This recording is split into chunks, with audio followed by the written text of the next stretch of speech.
sun, and give thanks for today and for all creation. Wabanagi people.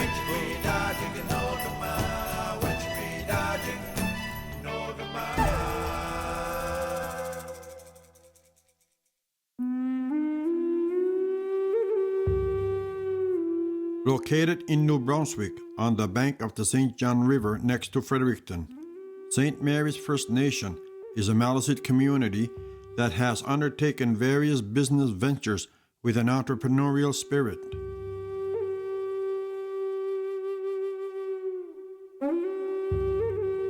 I think it was a vision of one of our greatest chiefs, maybe Chief Harold Sapir, who was a chief for a long, long time, who really, had an idea that, we needed to be self-sufficient. We couldn't rely on government funding. There's nothing that binds us down where we should go, what we should do. If we feel, and we've done our studies, we've listened to the consumer, we will go into that venture.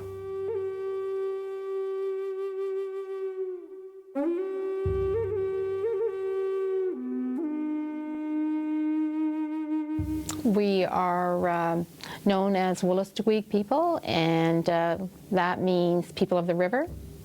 We're on the water people, canoe builders, fishermen.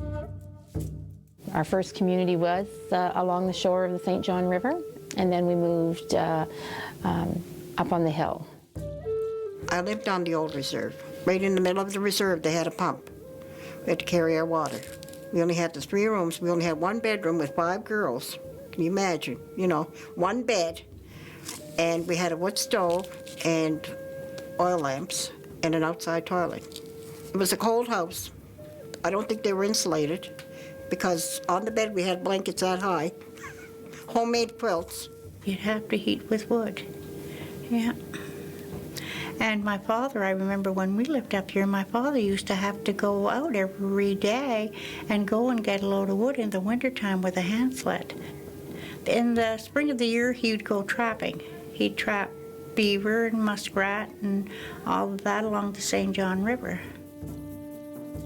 Every year we went fiddleheading up at Savage Island or up the Miramichi and that was a tradition for us, to go picking fiddleheads. My uncle made baskets, and they lived right across from us. And in the morning, I could hear him pounding ash. That's what really woke us up. And we'd go over and watch him making baskets. I remember my grandfather in Woodstock, this is in Woodstock, he used to make axe handles and go and trade for food uptown. Like, you know what I mean? This is what they did back then. Back in, the early 50s, 60s, 70s, our community was pretty isolated. Even though we were in the city of Fredericton, there wasn't a lot of interaction. It wasn't until we started getting into economic development that the relationships started building and more people were coming to the community. And as it is today, is that, we have the majority of our customers are residents of the city. I have a very good relationship with the mayor, Brad Woodside, and our city councilors. I mean, they show us their plans, and we have constant communication. We have developed a portion of the area over there called Two Nations Crossing. And we do some trading back and forth. They have to know what we're doing and what our vision is and what our plans are for the future, so they can actually be a part of it. And I think that's worked well for both sides. I mean, I keep saying this, it's a community within a community, and we have to be working together and not going in different directions. That way, both communities will benefit by the long-term planning. They can see what we're doing. They can see the growth that we're having here at St. Mary's, the positive impact we're having around the surroundings. So they're very eager to help us in any way. If we needed something, say a zoning law had to be changed, I feel that they're there to help us. Teamwork is a main ingredient for the success, especially here at St. Mary's. There's a saying, location, location. Well, definitely, there's a lot of First Nation communities that don't have, the location. But I also, think that they still can develop.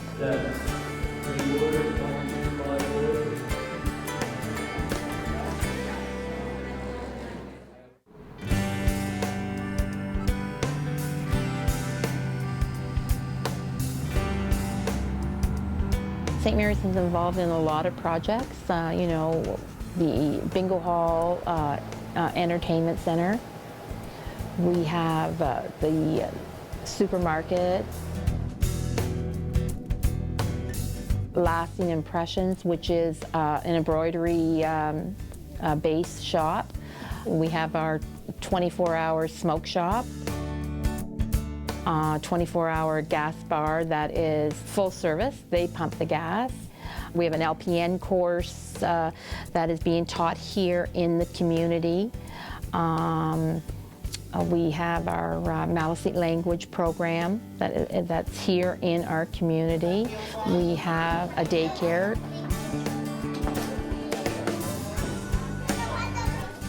Probably about 20% of our total funding is from government. The rest of the funding comes within. It's generated from our own source revenue. We've had bingo here for a long time, and it started out as a community bingo. So, of course, the next step was to go to a bigger bingo, 7 nights a week. So we went into a partnership to get the bingo hall, and we were very, very successful, and we bought the partners out after so many years, and now we own it 100%. The City of Fredericton is a very big supporter of St. Mary's, and also St. Mary's is a big supporter of the City of Fredericton. It's a win-win for everybody.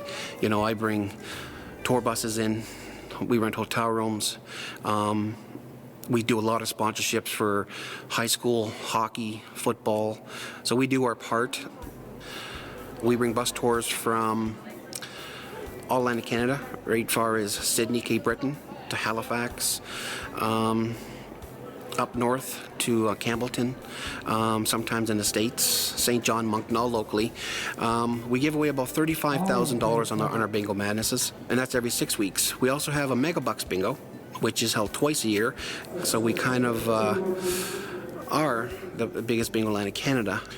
We also book about 250 rooms for a bingo madness in the City of Fredericton. Mega Bucks bingos, we booked 400 to 450 rooms in the City of Fredericton, with all our bus tours coming in for that weekend. 40% goes to community, 31% comes to band administration to cover costs like post-secondary. We fund 100%. Anybody that wants to go to school, we fund it. And then the bingo hall gets 29% to actually provide employment, to the upkeep of the bingo hall. I have 130 employees, and a lot of them are young kids that work bingo. And a lot of the older ones that work at the gaming rooms. So I really believe our basic success here is because of the service we provide. So we provide, security through the building, nonstop. People feel safe here. That's what our goal is in our community, is for, to be owned by the community, not one individual, not one person getting rich off of our businesses. It's the whole community that will get rich off of it. With a successful implementation of the community business model at the bingo hall, expanding that model to traditional industries was the next step towards economic independence. The traditional fisheries around here would have been salmon, obviously. Salmon, trout, sea bass. We provide quite a few jobs now for some community members and revenue as well for the community. It's a young person's job because it's hard for somebody that's, we'll say 50 years old to go step on the back of a lobster boat and try to learn something new like that. But the guys that I have working for us that are, 19, 20, 21 years old, they seem to really latch right onto it. Most of our guys still have that connection between the land and the water and the respect for the land and the water.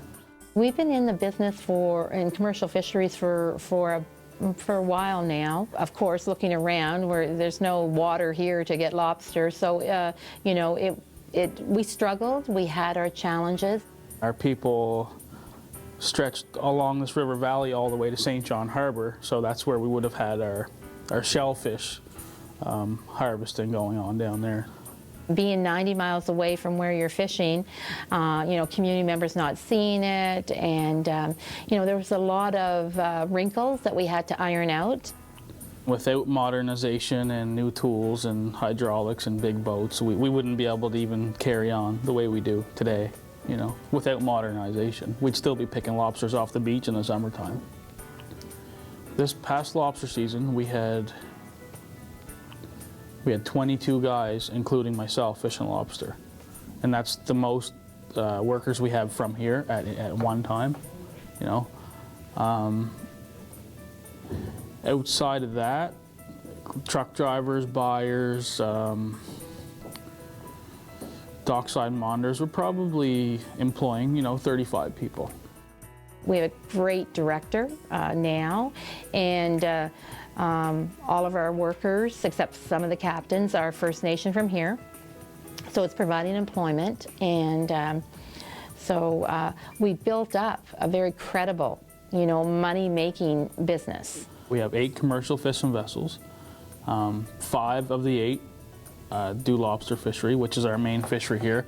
We have 3 sea urchin dive licenses, 2 scallop licenses, which is operated by drags, 1 swordfish, 3 tuna licenses, and 2 Gas Bro gill net fishing licenses. The first year I was manager, we after expenses, wages, fuel, etc., we profited like $200,000 for the year. That just goes into the overall St. Mary's band pot. All the profits go to the community. No one person has a license. You know, it's all shared with the communities. Looking at the overall picture of it is that it's the people who are buying our fish, you know, that are making the money too. Is that, you know, we would bring it to the shore and we don't see it again, and we sat around and said, you know, we've got to have more to do with this. So we looked at a couple of ideas, and of course, Fredericton missing a few restaurants, and especially a seafood one, and we said, hey, why not? Wow, we've been working very hard. We're quite proud of what we have so far. Yep. Let's take a look and see what we have. Okay. Woolastook Wharf is going to be a fine dining seafood restaurant. We're located down on Union Street, which is probably becoming one of the most important streets here in Fredericton, especially on the north side of the river. Lots of light. Lots of light within there. We had like 280 entries of people who came up with some brilliant names, and I'm sure, thank God I wasn't the judge to have to pick one of those names, but the name was selected, Woolastook Wharf, and pretty excited about that. And I think when you involve your community, like, you know, they appreciate it. After many months of preparations and hard work, the restaurant was open to serve the communities of St. Mary's and Fredericton. We're going to get our fresh food locally. You know, we have a great market over town, not us. The city of Fredericton has a great Saturday market. You know, we want to use local farmers. You know, we provide the fish. We're going to have two settings, a lunch setting and then a fine dining. Lunch, we're going to strive for a 7 to 9 minute order to table. We have a couple of staple foods that, you know, considered, you know, known to the Maliseets, like any other First Nation people have. And so with every meal, they will receive, you know, a small taste of our traditionally corn soup, and our bread, which in the Maliseet language we call lagalit. We come up with the native soup, native bread. We put an ad in our newsletter that goes out to our community twice a month. And I'm looking for the best recipe. A key, I feel, in our business is to involve the community as much as we can, get their ideas, get their input.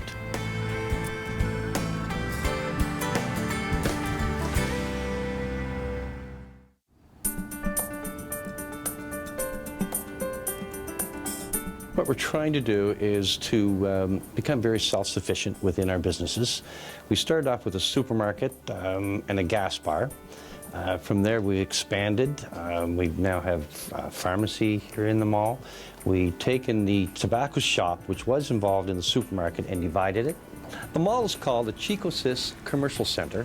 Back in '03 we opened up this mall, hoping to fill the need that was in for the city of Fredericton, especially on this side of the river. We have a customer base right now of 28,000 to 30,000 customers a week. We have a school, it's called a New Wave School, which takes the students that aren't really, they don't really fit in well with the type of educational system, so we have an open type. With our office tower, we have Peace Hills Trust Bank on the main floor. We have 2 or 3 lawyers as well down below, and a daycare center. SITANSIK Daycare Center. And the 3rd floor of the office tower is set for the band administration. This office complex is almost 10 years old, and we're full. I mean, now the next phase is, with the purchase of our new properties, is to build a 2nd office complex. Yeah, you know, it's doing really good, and we have people calling all the time who want to rent office space, and we don't have it. Our goal here, and one of our policies, is to employ any of our St. Mary's members that would like to have a job. Right now, our staff is around 178 employees, 85% First Nations, and the 15%, of course, non-Native. All the projects we have, and I'm very proud to say, are successful. A couple of things that we do our homework first. The restaurant, we worked on that probably 3 to 6 months even before we come up, doing surveys, checking feasibility studies, listening to the consumer, what is needed. Chief and Council's looking at a hotel. In the real near future, we've done a feasibility study, which is a matter of us leaders getting together and making this happen. I really believe a 100-room hotel would be very beneficial to St. Mary's. We have bingo here, a big bingo, every 6 weeks, and we have to farm them out or try to get rooms.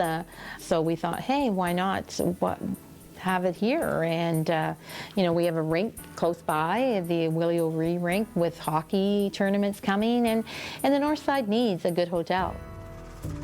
The Band Council is also looking to reinvest some of its money into a Maliseet museum for the community. Our beautiful artwork and belongings are all over the world. I mean, they need a place to come home to. But not only that, is that our children need a place that they can go and learn about who they are, you know? So it's not, I think it's more for us than anybody else, but also that, you know, we need to educate the general population on our history. Douglas Cardinal is a famous architect, First Nations, who built some very beautiful buildings, the Museum of Civilization to name one. He has a vision and would like to work with us to develop that and actually see it come to reality. So we'll get this done. You can't be afraid to take risks, but also you have to have you know, the right people in the jobs. We sacrifice some of our profit for our training and to keep everyone involved in the working and to contribute it to our whole business.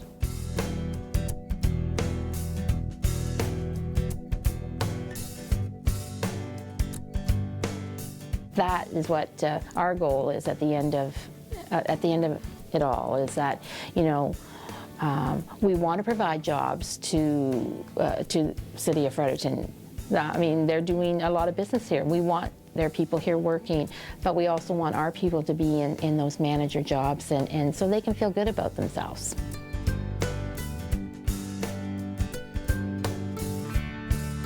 I would love to have 100% employment. I want people to be self-sufficient. I don't want to rely on government funding. I'd love to have a day when I could say, no, thank you very much, but we're doing okay.